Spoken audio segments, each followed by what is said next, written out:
Have you ever seen a review so bad and obviously disingenuous that it offends you, even though you yourself haven't played the game? You're about to. To be fair, I don't know a single person that's ever gone to CNET for their trusted game critique, but we're here now and that's what's important. Normally I hold off on responding to reviews because obviously people's enjoyment of something is going to be subjective, and I think it's silly to do a whole response to somebody who didn't think what you think, but every once in a while I have to make an exception for something that's really bad. And also, I'm just sick and tired of game journos putting zero effort into their work and still getting away with it. I haven't even played Ghost of Tsushima, and this video pissed me off, so I can only imagine how frustrated the actual fans of this game are going to be watching this. Also, apologies for the echo. I'm house sitting right now, and this house is, way bigger than my apartment. Like, there's 3 bathrooms. I don't belong here.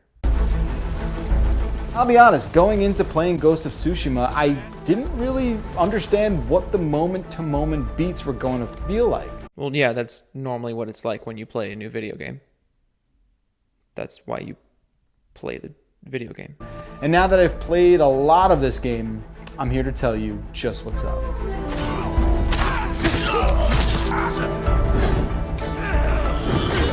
You know, for a review that's not even 5 minutes long, this video has a lot of filler music and just silent space.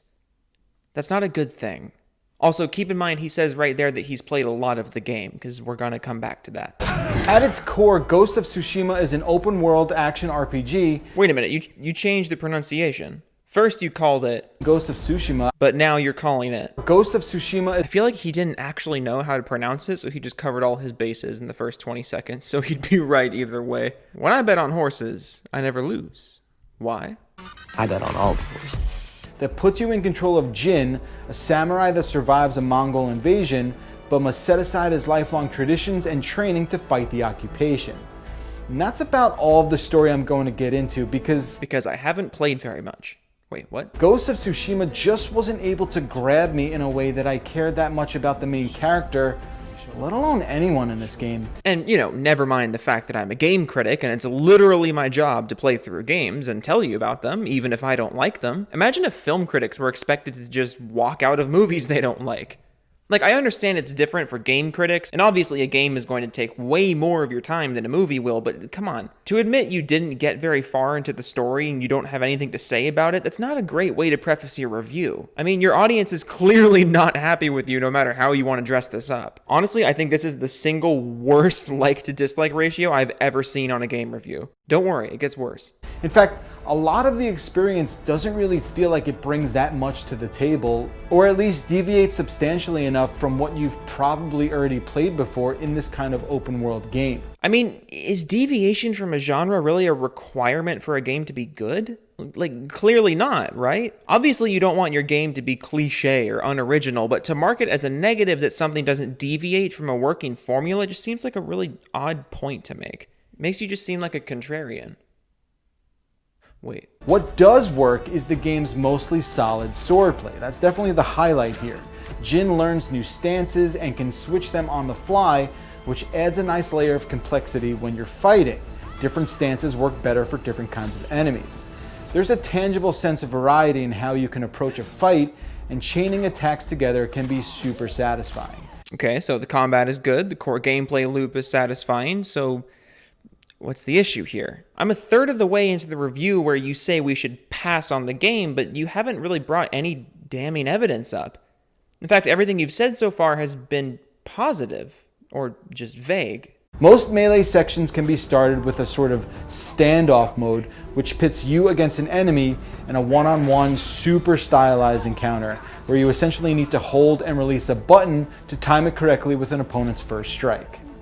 Yeah, those don't get old at all. I mean, different strokes for different folks, I guess, but I go back to the deviation comment you made. It just seems weird to harp on such a small element of the game. It's almost like you're trying to lay the foundation of something else here. Also, why is that repetitive and shallow and not good, but the combat, which is the core gameplay loop, that's fine? You're not doing a good job of explaining why this underexplained thing is fine, but this other underexplained thing is bad. And that's probably what Ghost of Tsushima does best of all, the presentational stuff. There's been a lot of effort made in creating these really overly dramatic title stamps, wipes, and other sorts of really cool eye candy scattered throughout the game. Yeah, this game is gorgeous frame by frame.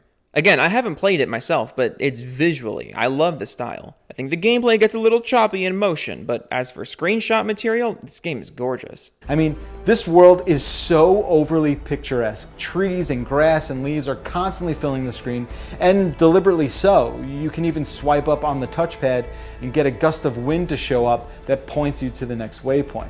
Unfortunately though, for me, this game relies way too much on that all too familiar loop of setting a marker, chasing it down, rinse and repeat. You know the story. Well, yeah, it's an open world game. Pretty much all open world games have waypoints. If you don't like open world games, that's fine. I'm not too fond of them myself either, but I would never criticize an open world game for having waypoints when that's just the way they are. That's like criticizing Call of Duty for having too much shooting. Why pick the game up if you don't like shooting, you know? A critic is supposed to have a firm understanding of what is objectively good or bad versus what is subjectively good or bad, and I don't think you understand that. There's RPG elements that can get pretty granular too, with how you choose to unlock perks and charms with your technique points that you earn throughout the game.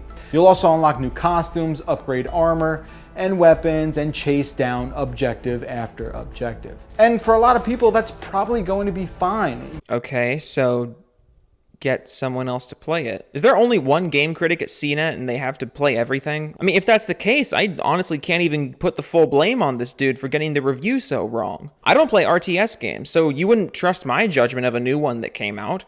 This dude clearly doesn't like open world games or RPGs, so why was this handed off to him? But then again, he is talking about his own likings quite a bit in a video called Why You Should Pass on This Game. So I don't know who to blame here. Ghost of Tsushima is a perfectly capable title, and there's fun to be had in it.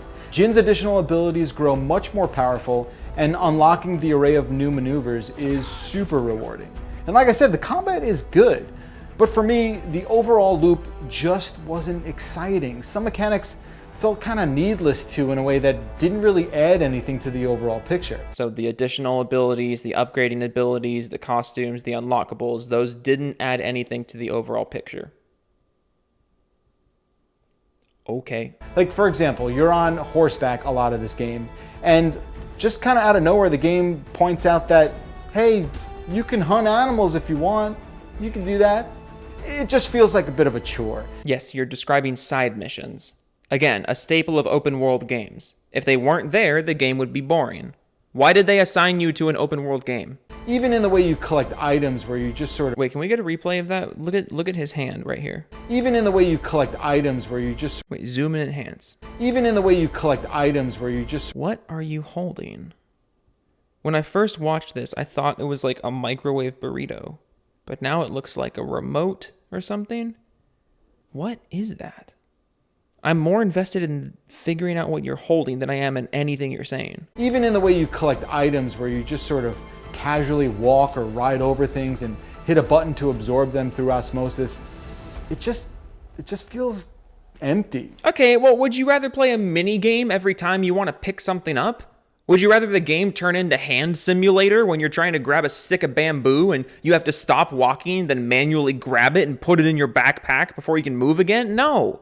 Nobody wants that. You're nitpicking now. It's called suspension of disbelief. You're not going to manually grab every little thing in a video game the way you would in real life. The same way that you're not going to just walk off gaping sword wounds in real life the way you would in a video game. Come on, this didn't need to be said. You're just looking for things to not like. And that's a big problem for Ghost of Tsushima. It's going for a very specific thing. Is it? I thought it was just going for a fun open world game. I guess I was wrong? I mean, there's even a Kurosawa mode that turns everything grainy and black and white. But it has a really tough time sticking the landing in that effort with just kind of how average it all is. Notice how he said this game is going for a, quote, specific thing, but then he didn't say what that specific thing was. Interesting. There are moments I did enjoy playing, don't get me wrong, but there's a lot of stuff that was just okay, maybe even a little janky at times. This is a really definitive review coming from someone who pretty openly said that he didn't play very far. Again, just thought I'd point that out. At the beginning of the review, he said he played a lot, and then the next sentence, he implied he didn't get very far into the story. So either you didn't play the game very much, or you did play the game very much and didn't comprehend a very simple story. Either way, opinion discarded. Know your fucking place, trash! But at least you can put together some pretty sweet haikus. That's the thing. Speaking of haiku, this review is very bad. Shame on you, CNET. Thank you. So that's what's up with Ghost of Tsushima. Now he's back to calling it Tsushima. He's called it Tsushima twice and Tsushima like 4 times. I love it. I hope this helps you understand what that game is all about. I mean, it really didn't. That's the second time in 30 seconds you've alluded to this game being about a specific thing, and then you didn't say what that thing was, so. Please tell me what you think. Are you still excited for this one? Tell us what you think. Don't mind if I do. Let's take a gander at the comments. I've never seen someone complain about being able to just press one button to pick up items. Would you rather get off your horse and have a 10-second animation every time you wanted to harvest bamboo? Basically, this game is not a woke dumpster fire, so this guy doesn't like it. But The Last of Us 2 is a must-play in his mind. Pathetic. I'm not the biggest fan of this game, but this just screams we need views, so let's make a controversial video. Going from point A to point B has been in video games since the arcades. If you don't like it, then I suggest you stop playing video games. Basically, this game is bad, proceeds to give a load of vague, obscure reasons why he didn't like it, and puts no effort into explaining. My dude, the game isn't bad. You just seem like you gave up on life. Look, if you don't like open world games, just don't review the game. Or maybe say at the beginning, hey, I don't really like open world games, but I'm going to do my best here. Or maybe use that perspective to your advantage and be like, hey, here's how Ghost of Tsushima plays to someone who's not really into open world games. It's like I said before, it's extremely important for game critics to be honest with themselves and with the audience about what is and is not objective. Part of the reason why so many people love Yahtzee Croshaw is because he rips pretty much everything apart. But his criticisms are very deliberate. He makes it very clear when he's making an objective criticism and when he's just not a fan of the way something is. Plus, on top of that, he has the courtesy to actually be entertaining. Don't get me wrong, viewer. Playing The Last of Us 2 was a pretty miserable experience.